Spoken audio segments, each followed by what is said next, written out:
एक चर्चित फिल्म है थ्री इडियट, शायद आप में से काफियों ने देखी भी होगी। आज हम फिल्म की बात नहीं करेंगे, आज हम फिल्म के एक पर्टिकुलर सीन की बात करेंगे जिसमें जो विद्यार्थी जो इंजीनियरिंग का छात्र होता है वो डायरेक्ट उसकी कॉन्वर्जेशन, उसकी डायरेक्ट वार्तालाप होती है कॉलेज के प्रिंसिपल से। जब उसी कॉलेज में पढ़ने वाला एक और छात्र जो वो सिस्टम का भेड़ चढ़ जाता है, जो सिस्टम के हताश हो जाता है, निराश हो जाता है सिस्टम से, उसके बाद वो सुसाइड कर लेता है, उसके बाद का सीन है। तो जब छात्र सीधा प्रिंसिपल से सवाल पूछते हैं कि जो पोस्टमार्टम की रिपोर्ट में तो ये आया है कि रस्सी के कारण गले की नस में प्रेशर पड़ने के कारण उसकी मृत्यु हो गई है, लेकिन जो मेंटली था यानी जो सिस्टम का प्रेशर था उसकी जांच कौन करेगा? यदि अगर उसकी जांच होती तो हमें मालूम चलता कि सिस्टम का फेलियर है। उसका तो प्रिंसिपल ये कहते हैं कि यदि अगर कोई छात्र मेंटली प्रेशर हैंडल नहीं कर सकता तो क्या सिस्टम की गलती है? इसको हम सीधा जोड़ के चलते हैं और बात करते हैं 15 फरवरी को जो नई दिल्ली रेलवे स्टेशन में जो हादसा हुआ जिसमें 18 लोगों की, 18 यात्रियों की मौत हो गई, वहां भी यही चीज हो रही है। वहां पर भी सिस्टम का दोष है, लेकिन सिस्टम मानने को तैयार नहीं है। प्रशासन की बात करेंगे, हम शासन की बात इसीलिए नहीं करेंगे क्योंकि अभी कल ही शपथ ग्रहण समारोह हुआ था, तो शासन तो अभी नहीं है, लेकिन हम प्रशासन की बात करेंगे, हम रेलवे प्रशासन की बात करेंगे, हम दिल्ली प्रशासन की बात करेंगे। आपको क्यों बिठाया गया है वहां पर? आप यदि अगर क्राउड भी मैनेज नहीं कर सकते तो आप बैठकर क्या कर रहे हो वहां पर? सारे काम शासन ही करेगा क्या? और इसमें बहुत सारे क्वेश्चन उठते हैं, बहुत सारे सवाल हैं कि क्यों इस प्रकार का सिस्टम आपने दे दिया है। जो घटना हुई हादसे के 2 घंटे बाद भी जो रेलवे के प्रशासक जो पदाधिकारी थे उनकी कान में जूं तक नहीं रही, उनको कुछ मालूम ही नहीं था, वो पर्दा डालने में लगे हुए थे कि नहीं ऐसा कुछ नहीं हुआ, ये अफवाहें हैं। तो किस प्रकार से था अभी बात करेंगे कि कैसे ये हादसा हुआ और क्या ये हादसा रुक सकता था? जी बिल्कुल, ये हादसा रुक सकता था, लेकिन जो वहां पर चश्मदीद थे उन्होंने भी कहा किस प्रकार ये लाचारी रही प्रशासन की, और रेलवे प्रशासन की, पुलिस प्रशासन की ये लाचारी रही, उनको कुछ मालूम ही नहीं चल पाया कि किस प्रकार से क्राउड हैंडलिंग करनी है, किस प्रकार से जो भीड़ का वातावरण बना है उसको संतुलित करना है। किसी के कानों में कोई जू नहीं रहेगी। उसके कारण क्या हुआ कि 18 लोगों की दुखद मृत्यु हो गई। और साथ साथ में यही नहीं है, देखिए साथ में अभी ये 15 तारीख की घटना है। 15 तारीख के बाद आए दिन हम अखबारों में पढ़ते हैं, आए दिन हम मीडिया में देखते हैं कि किस प्रकार से 2-3 दिन बीत जाने के बाद भी जो रेलवे स्टेशन है, जो सबसे ज्यादा संवेदनशील रेलवे स्टेशनों में आता है भारत के, वहां पर अभी भी वही व्यवस्था है, उसी हिसाब से यात्रियां चल रहे हैं। इस कारण हमारा ये वीडियो बनाना बहुत लाजमी हो गया कि किस प्रकार से, तो इस वीडियो में बात करेंगे क्या था वो हादसा और किस प्रकार से वो हादसा रुक सकता था। और हम शासन से भी रिक्वेस्ट करेंगे कि आप प्रशिक्षण दो इस प्रकार के क्राउड हैंडलिंग। देखिए क्राउड हैंडलिंग ऐसा नहीं है कि पर हो रही है, हर जगह होती है। किस प्रकार से आप देखिए उत्तर प्रदेश में जब ये मौनी अमावस्या को 30 जो श्रद्धालु थे उनकी भी दुखद मृत्यु हुई, लेकिन उसके बाद उत्तर प्रदेश प्रशासन ने, शासन ने उसके बाद कोई भी ऐसी घटना दोबारा देखने को नहीं मिली। इसका मतलब उन्होंने क्या करा? उन्होंने सबक लिया। आज से दिल्ली रेलवे स्टेशन हैंडल नहीं हो रहा था, वहां तो 52-55 करोड़ लोग श्रद्धालु आ गए थे, लेकिन इस प्रकार से बोलते कि अब यदि अगर शासन मजबूत हो, प्रशासन मजबूत हो ना, तो ये सारे काम इजी हो जाते हैं। तो देखिए 15 फरवरी शनिवार का दिन था, अगले दिन अवकाश का दिन था, तो श्रद्धालुओं ने सोचा कि प्रयागराज जाकर महाकुंभ में आस्था की डुबकी लगाई जाए, लेकिन उनको क्या मालूम था कि 18 लोगों की जिनकी दुखद मृत्यु होने वाली थी, कि मौत उनका इंतजार कर रही है नई दिल्ली रेलवे स्टेशन में। अब देखिए जानते हैं कि किस प्रकार से हादसा हुआ, उससे पहले हम जानेंगे स्ट्रक्चर थोड़ा, जो नई दिल्ली रेलवे स्टेशन का स्ट्रक्चर जानते हैं। दरअसल नई दिल्ली रेलवे स्टेशन में टोटल मिला के 16 प्लेटफॉर्म है। अब 16वां जो प्लेटफॉर्म है वो सबसे अंतिम प्लेटफॉर्म 16 है। उससे पहले 14-15 इस प्रकार से है और 12-13 इस प्रकार से। और प्रयागराज जाने वाली या उस दिशा में जाने वाली जो ट्रेनें हैं वो यहीं से इन्हीं प्लेटफॉर्म 12 से लेकर 16 तक चलती है। अब हम आते हैं शनिवार की शाम को। तो शनिवार की शाम को प्रयागराज या वहां से होकर गुजरने वाली जो कुल मिलाकर 5 ट्रेनें थी। सबसे पहली थी प्रयागराज एक्सप्रेस, दूसरी थी प्रयागराज स्पेशल ट्रेन जिसके कारण यह पूरा हादसा हुआ, अभी हम आगे चर्चा करेंगे। तीसरी थी मगध एक्सप्रेस, चौथी थी भुवनेश्वर राजधानी एक्सप्रेस और 5वीं थी स्वतंत्रता सेनानी एक्सप्रेस। अब इनमें से 3 ट्रेनें पीछे से डिले हो गई थी, पीछे से देरी से आ रही थी, एक केवल मगध एक्सप्रेस जो थी वहां पर थी। अब क्या था कि पूरी जो भीड़ थी, जो श्रद्धालुओं की भीड़ थी या जो आम मुसाफिर भी होंगे, उनकी जो सबसे ज्यादा भीड़ थी, क्योंकि उसी दौरान एक दूसरी भी ट्रेन आई थी जो जम्मू के लिए जा रही थी, वहां से भी यात्री उतरे। अब जो यात्री वहां से उतरे, यहां ऑलरेडी भीड़ लगी हुई थी, तो इतना बड़ा जो जनसैलाब था वो 12-13 प्लेटफॉर्म में 14-15 में आ गया। अब उसी दौरान अनाउंसमेंट होता है कि प्रयागराज जाने के लिए जो प्रयागराज स्पेशल जो ट्रेन है वो 16 प्लेटफॉर्म नंबर से जाएगी। अब जैसे ही लोगों के कानों में अब ये थोड़ी मिसअंडरस्टैंडिंग हुई लोगों को, या उन्होंने किस प्रकार से सुना, या किस प्रकार से अनाउंसमेंट हुआ। इसीलिए तो हम कह रहे हैं कि ये जो सिस्टम की गलती कहां पर है, सिस्टम की गलती यहां पर है। उन्होंने इस प्रकार से अनाउंसमेंट किया कि 16 से ट्रेन जाएगी।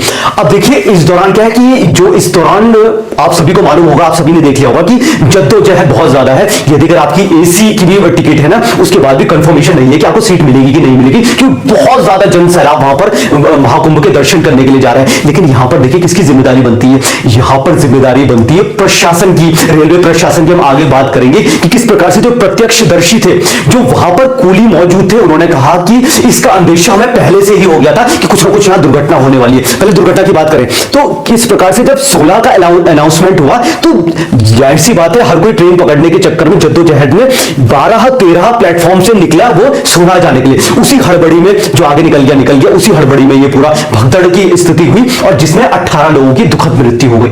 अब देखिए यहां पर गौर करने वाली बात क्या है कि क्यों हम कह रहे हैं कि प्रशासन की गलती है, दिल्ली प्रशासन की गलती है और यानी पूरी सिस्टम की गलती है। जो वहां पर प्रत्यक्षदर्शी थे, जो स्पेशली बात करें जो कूली का काम करने वाले जो कर्मचारी होते हैं उनकी, उन्होंने कहा कि 45 साल मुझे यहां पर हो गए हैं, 45 वर्ष मुझे काम करते करते हुए इस प्रकार की भीड़ मैंने आज तक नहीं देखी। जो वहां पर और भी चश्मदीदा थे उन्होंने कहा कि हमें अंदेशा हो चुका था कि इस प्रकार से यहां पर हो सकती है।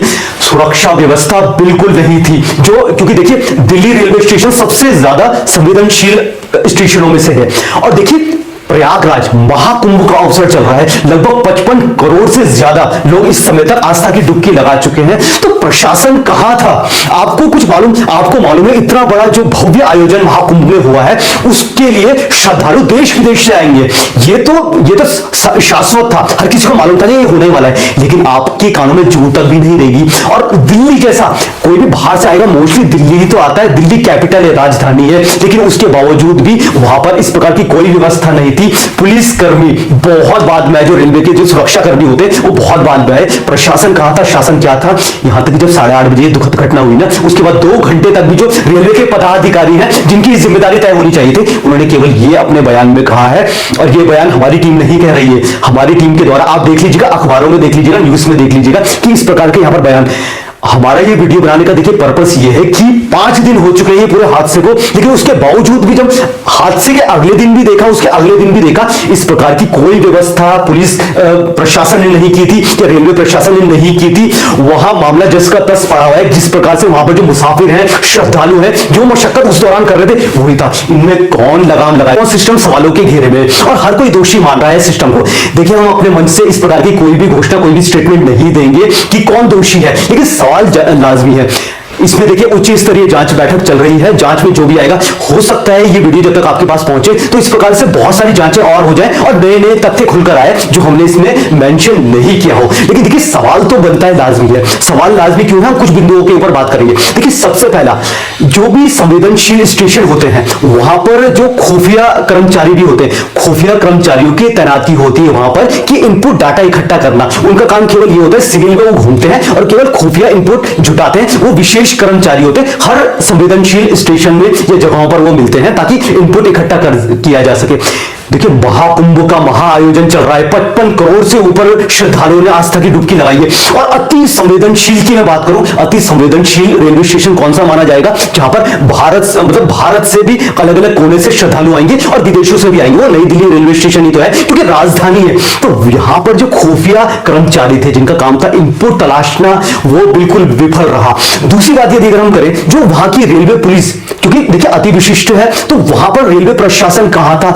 उनको भनक तक नहीं लगी कि इतने लोग, इतने मुसाफिर, इतने यात्रीगण वहां पर आ गए। इसमें देखिए दूसरी इनपुट ये आता है कि जब भी हम रेलवे स्टेशन, स्पेशली देखिए नई दिल्ली रेलवे स्टेशन तो आना जाना लगा रहता है, लेकिन जब भी हम एंटर करते हैं स्टेशन में तो बाहर मेटल डिटेक्टर यानी जो सुरक्षा कर्मी होते हैं वो हमारी जांच पड़ताल करते हैं। तो क्या सुरक्षा कर्मियों को ये मेटल डिटेक्टर या उनको बिल्कुल भी इस चीज की भनक नहीं लगी होगी कि इतने लोग आ रहे हैं वहां पर? ये कैसे मुमकिन है? साथ साथ में जो अति संवेदनशील स्टेशन होते हैं वहां पर जो विशेष प्रकार के सीसी कैमरे भी लगे होते हैं। तो आपने जो डाटा इनपुट इकट्ठा करना था, आपको कैलकुलेशन ही नहीं कर पाए आपकी इतने श्रद्धालु आ गए। जब एक कूली, आप देख लीजिएगा उनके स्टेटमेंट, जब एक कूली जो कि वो कह रहे हैं कि 45 वर्ष हो गए मुझे यहां पर काम करते करते, लेकिन मुझे आज तक जो इतनी भीड़ थी, जो जन सैलाब आया है वो आज तक मैंने नहीं देखा। तो इस प्रकार तो क्या पदाधिकारी अधिकारी आप लोग क्या सो रहे थे? किस चीज का इंतजार कर रहे थे आप? और साथ साथ में नई दिल्ली रेलवे स्टेशन तो बिल्कुल केंद्र है नई दिल्ली का, तो वहां पर आसपास प्रशासन की जो रेलवे पुलिस के साथ साथ जो प्रशासनिक पुलिस होती है, जो दिल्ली की क्षेत्रीय पुलिस थी,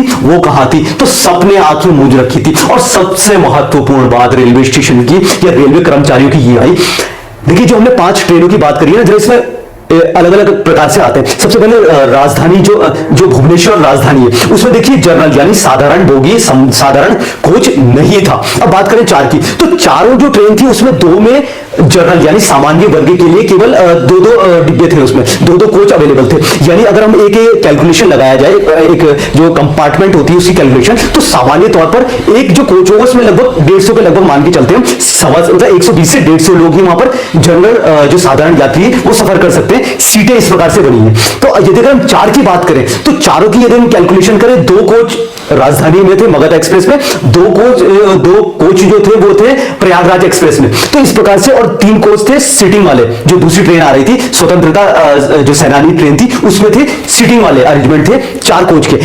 यानी छोटी सी कैलकुलेशन लगाई जाए तो इन सब में जो साधारण या अनारक्षित जिनका आरक्षण नहीं है, उनकी जो टोटल मिला के कैपेसिटी थी कोचों की, वो केवल 1000 के लगभग थी। राउंड फिगर में 1000 लगा रहे। लेकिन जो इनपुट जो अभी तक साक्ष्य पेश हुए हैं या अभी तक जो जानकारी मिली है, तो रेलवे जो नई दिल्ली रेलवे स्टेशन में रेलवे कर्मचारी थे, उन्होंने अनारक्षित यानी जो साधारण किराए वाली टिकट है वो लगभग 1 घंटे में 1500 काट दिए थे। तो आपने किस हिसाब से, यानी आपने कैलकुलेशन नहीं करी, आपको नहीं मालूम था कि प्रयागराज जाने के लिए इतनी ट्रेनें चल रही है, उसमें सामान्य इस प्रकार के बुगी। अब देखिए ना, ये तो एक अमूमन बात हो गई कि यदि अगर मैंने स्टेशन से टिकट लिया तो मैं टिकट लेकर तो फिर मैं तो जद्दोजहद हो जाए कुछ भी, मैं तो वहां पर पहुंचूंगा ही पहुंचूंगा।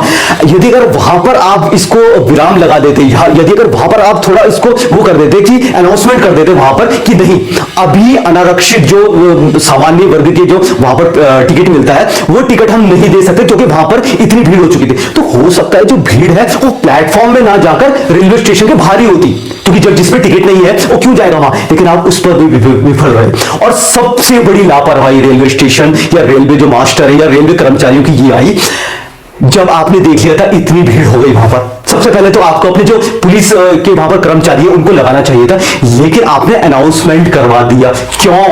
सबसे बड़ा सवाल यह है, जब आपको लग गया था कि आम जन की इतनी भीड़ हो गई है, तो वहां पर आपका दायित्व यह बनता था, अगर आपको अनाउंसमेंट भी करवानी थी कि प्रयागराज जो स्पेशल ट्रेन है वो 16 नंबर से जाने वाली है, तो आपको उसके बारे में सोचना भी चाहिए था।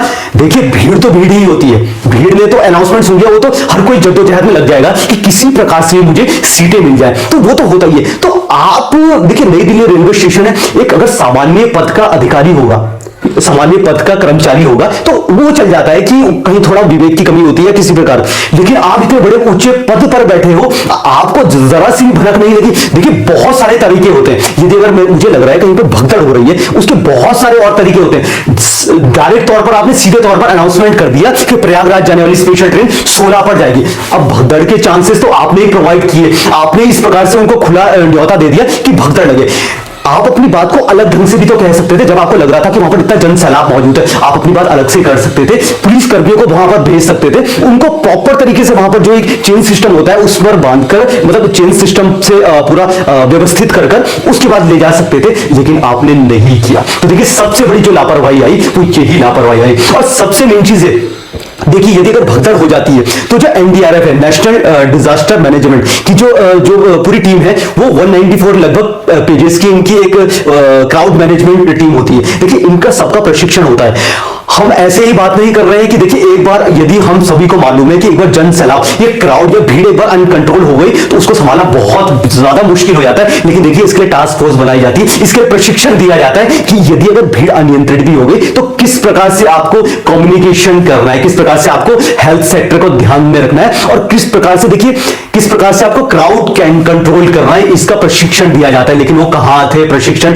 अधिकारी या कर्मचारी, और अगर थे भी तो वो क्या कर रहे थे? सबसे बड़ा सवाल है, जब आपके पास आपको प्रशिक्षण इसी प्रकार का दिया जाता है कि कभी इस प्रकार की भीड़ हो गई तो आपको कैसे करना है कंट्रोल, ये चीज ये कहीं ना कहीं वहां पर आंखें मूंदी गई थी वहां पर। और मैं तो अब हम अपने चैनल से क्या बात करें, लेकिन जो रेलवे के पदाधिकारी हैं, जो जनसंपर्क अधिकारी, मैं नाम नहीं लूंगा, आप अपने आप देख लीजिएगा कौन है। घटना 8:30 बजे की बात की और 11:30 तक उनको कुछ मालूम ही नहीं चला। उनका एक स्टेटमेंट ये आया, स्टेटमेंट मतलब जो उन्होंने वहां पर बातचीत की होगी कि भगदड़ नहीं मची है, बस थोड़ा धक्का मुक्की हो गई क्योंकि बहुत ज्यादा भीड़ थी। जब वहां के जो लेफ्टिनेंट गवर्नर है, जब उनका अपना ट्वीट आया, जब उनका लगभग 11:30 12 बजे के लगभग उनका आया, तो तब जाके उनकी नींद खुली। जब उन्होंने किया, बहुत दुखद हुआ जो हुआ, तब जाके जो रेलवे के जनसंपर्क अधिकारी थे, आप देख लीजिएगा, उनका नाम भी मेरा नाम हिमांशु कोटनाल है, उनका नाम क्या है आप खुद ही देख लीजिएगा। तो उनका खुद का बयान स्टेटमेंट आया। तो देखिए ना, हम मानते हैं कि इस प्रकार का बहुत बड़ा जो आयोजन होता है ना, तो उसमें क्राउड कंट्रोल करना बहुत मुश्किल होता है, हाँ, सब जानते हैं। लेकिन देखिए इसके लिए प्रशिक्षण दिया जाता है।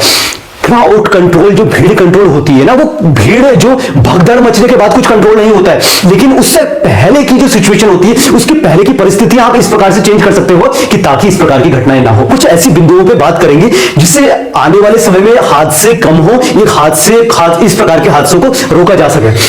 देखिए सबसे विशेष बात, हम कुछ बिंदुओं की बात करें तो देखिए, कोई भी भीड़ भाड़ वाला इलाका, आज स्टेशन की बात है, कहीं पर भी हो सकता है, एयरपोर्ट में हो सकते हैं, या कोई बहुत बड़ा समारोह चल रहा है या मेला हो रहा है। देखिए भगदड़ मचने के बाद स्थिति को कंट्रोल करना बहुत ज्यादा मुश्किल होता है, लेकिन उससे पहले हम कुछ ऐसे एसओपीज बना सकते हैं, उसके ऊपर विचार कर सकते हैं जिससे ऐसा हादसा ना हो। देखिए सबसे पहले तो देखिए, इस प्रकार के कोई भी आयोजन होते हैं जहां पर लगता है कि भीड़ भाड़ वाला इलाका, वहां पर एक प्रोटोकॉल होता है। तो प्रोटोकॉल जैसे स्टेशन में क्या प्रोटोकॉल होता है कि इस प्रकार के जो एरिया होता है, एरिया को जंजीर में, मतलब जंजीर टाइप का कर लेते हैं, सुरक्षा कर्मी इस प्रकार से आते हैं और एक लाइन करके पंक्ति के अनुसार भेजते हैं, कोई भी यदि अगर कोई मुसाफिर हो या यात्री हो, इस प्रकार का रहता है। तो देखिए प्रोटोकॉल, अब यह है कि प्रोटोकॉल आप किस प्रकार से कैसे उसको लागू कर रहे हैं। तो सबसे मेन चीज यहां पर आती है, जहां पर आपको लग रहा है अति संवेदनशील कोई भी एरिया आ गया है, कहीं पर भी भीड़ भाड़ है, तो वहां पर आप ना उच्च स्तर के जो पदाधिकारी अधिकारी होते हैं ना, उनको वहां नियुक्त कीजिए। देखिए बहुत बार देखने को मिला है कि होता है, अमूमन होता है कि जो निचले जो कर्मी होते हैं, चाहे वो पुलिस कर्मी हो, चाहे, तो उनको इतना ज्यादा एक्सपीरियंस नहीं हो पाता है, अनुभव नहीं हो पाता है, और उनकी बात भी जनता इतनी थोड़ी लाइटली ले लेती है। लेकिन अगर कोई बड़ा पदाधिकारी या अधिकारी वहां पर मौजूद होंगे तो उनकी बात जनता सुनेगी, उनकी बात जो भीड़ होगी वो सुनेगी, और वो इतने सक्षम भी होते हैं कि क्राउड को कंट्रोल कर लिया जाए। तो सबसे पहले तो ये हो सकता है कि कोई बड़ा अधिकारी, जिम्मेदार जो पर्सन होगा, जिम्मेदार व्यक्ति वहां पर मौजूद हो और वो गाइड करे। देखिए दूसरी सबसे मेन चीज आ सकती है कि आपको कोई भी ऐसा अनाउंसमेंट जो आपने जैसे यहां पर देखा ही 16 नंबर में, आपको कोई भी अनाउंसमेंट से बचना चाहिए। जब आपको लग रहा है कि इतने सारे जो वहां पर भीड़ इकट्ठा हो गई है, क्राउड को कंट्रोल करना बहुत मुश्किल है, तो वहां पर आप अनाउंसमेंट से बच सकते हैं, या अनाउंसमेंट करने के बहुत सारे और तरीके हो सकते हैं। शायद यदि, क्योंकि देखिए ये जो हादसा हुआ जिसमें 18 लोगों की दुखद मृत्यु हो गई, साथ में बहुत सारे घायल हैं, तो देखिए ये क्यों हुई, अनाउंसमेंट हुआ ना कि 12 13 14 15 वाले गए जा रहे थे सोलह में, क्योंकि वहां पर ट्रेन आने वाली थी। तो इस चीज को आप कंट्रोल कर सकते हैं। और देखिए सबसे महत्वपूर्ण बात, अति महत्वपूर्ण बात, देखिए मैं आम जनता से हम लोग बात कर रहे हैं इस समय, आम जनता से, आम श्रद्धालुओं से, या आम जो मुसाफिर होते हैं उनसे बात कर रहे हैं। देखिए हमेशा विवेक की बात हम करते रहते हैं, हमेशा अपने विवेक से काम लें। कभी भी ऐसी भीड़ भाड़ वाली सिचुएशन में देखिए किसी को कुछ मतलब नहीं होता। आपकी जिंदगी, आपका जीवन केवल आपके हाथों में होता है। आपका अस्तित्व रहेगा पृथ्वी में तो सब कुछ रहेगा, नहीं तो क्या होता है 18 भी मौतें हुई, ऐसी बहुत सी और दुर्घटनाएं होती रहती हैं आए दिन। शासन प्रशासन को बोलता है, प्रशासन शासन को बोलता है, पक्ष विपक्ष को बोलेगा, विपक्ष पक्ष को बोलेगा। कुछ समय बाद ये पूरा जो मामला होता है ठंडे बस्ते में चले जाता है। तो हमें अपनी खुद की जिम्मेदारी, देखिए हमारे जीवन की जिम्मेदारी हमारी खुद की है, और साथ साथ में दूसरों की जिम्मेदारी, उनके जीवन की जिम्मेदारी भी हमारी है। तो हमें खुद भी सुरक्षित रखना है खुद को, और साथ साथ में जो मुसाफिर हैं, साथ में जो आमजन है, उनको भी सुरक्षित रखना है। तो आप इस प्रकार के देखिए, कोई भी सबसे मेन चीज आम बात से कर रहे हैं हम लोग कि अगर कोई ऐसी सिचुएशन दिखती है भीड़ भाड़ वाली, तो सबसे पहले तो पैनिक ना हो, वहां पर धैर्य का इस्तेमाल करें, बिल्कुल शांत हो जाएं। कि क्योंकि होता क्या है ना कि एक चीखेगा, ये एक कुछ करेगा, उसके साथ साथ ही पूरी चेन बनती जाती है। तो ये हर किसी का, हमारा कर्तव्य है, हर नागरिकों का, कि कभी भी ऐसी सिचुएशन बने भीड़ भाड़ वाली, तो वहां पर अपने धैर्य को रखें, शांत रखें, धैर्य से सोचें, और कुछ भी ऐसा अफरा तफरी में ना करें। और यदि इन केस ऐसी कोई भगदड़ मच जाती है, तो कुछ हम पॉइंट्स में बात करेंगे। यदि एक एग्जांपल, आप बहुत भीड़ है, भीड़ के बीच में आप आ गए, भगदड़ मची जाती है, तो देखिए भगदड़ मचने के बाद आप ये कर सकते हैं कि सबसे पहले तो आप अपने आप को शांत रखें, धैर्यवान रखें, और अपने आप को इस प्रकार से जितना हो सके कम फैलाएं, क्योंकि हो सकता है आपके हाथ में चोट लग सकती है। अपने शरीर को संतुलन में लाएं, बिल्कुल कोशिश करें कि गिरे ना आप। यदि अगर आप गिर गए तो आप बहुत बड़े हादसे का शिकार हो सकते हैं। अपना शरीर का संतुलन बना के रखें, अपने पांव इस प्रकार से रखें, और यदि अगर भगदड़ मच भी जाती है तो फिलहाल के लिए वहां पर रुके ना, हल्के हल्के करके वॉकिंग करके भी, और भीड़ के साथ हल्का हल्का जा जाके कोशिश करें कि कुछ ओट वाला, कुछ दीवार के किनारे चले जाए, रुक जाए, मतलब वहां पर साइड में जाकर रुक जाएं। लेकिन साइड में जाने तक को आपको अपने का अपने आप को मैनेज करना पड़ेगा, संतुलन बनाकर रखें, धक्के मुक्के से बचें, दूसरों को भी धक्का ना मारे, खुद भी ना, क्योंकि एक बार यदि अगर कोई भीड़ में नीचे गिर जाता है तो बहुत मुश्किल होता है उसका भीड़ से वापस उठना। इस प्रकार से रखें, साथ साथ में अपने धैर्यवान रखें, हाथों को इस प्रकार से यहां पर आप रखेंगे यदि, तो होता क्या है कि दरअसल कोई भी भगदड़ होती है तो हमारे मुंह से चीखें निकल जाती है, ऑटोमेटिकली हो जाती है, दूसरों को देख के भी चीखें निकल जाती है। उस दौरान क्या हमारा ब्लड प्रेशर बिल्कुल हाई लेवल में रहता है, ऑक्सीजन हमें इस प्रकार से रहता है, हम लोग की ऑक्सीजन की कमी हो जाती है। इसलिए शांत रहे, लंबी लंबी सांसें लें, और थोड़ा लग रहा है आपको तो थोड़ा हल्का हल्का भाग भाग, यदि अगर भगदड़ मची गई है उसकी बात की, शांत रहें, और अपने साथ वालों को, जो आपके साथ के हैं, जो आजू बाजू के लोग हैं, उनको भी बिल्कुल शांति से इस प्रकार से रखें कि शांत हो जाओ, शांत हो जाओ।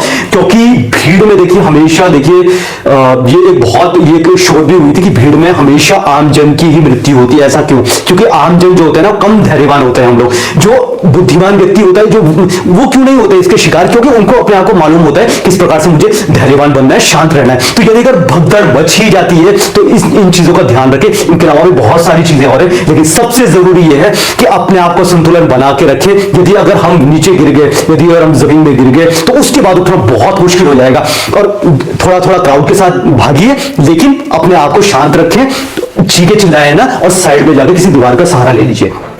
तो ये कुछ बिंदु थे। तो हमने देखा किस प्रकार से सबसे पहले तो जो भी वहां पर इतनी बड़ी दुर्घटना हुई है उसके लिए हम सभी ईश्वर से प्रार्थना करते हैं कि जो जिनकी भी दुखद मृत्यु हुई है उनको, उनके परिवार को सहारा दे।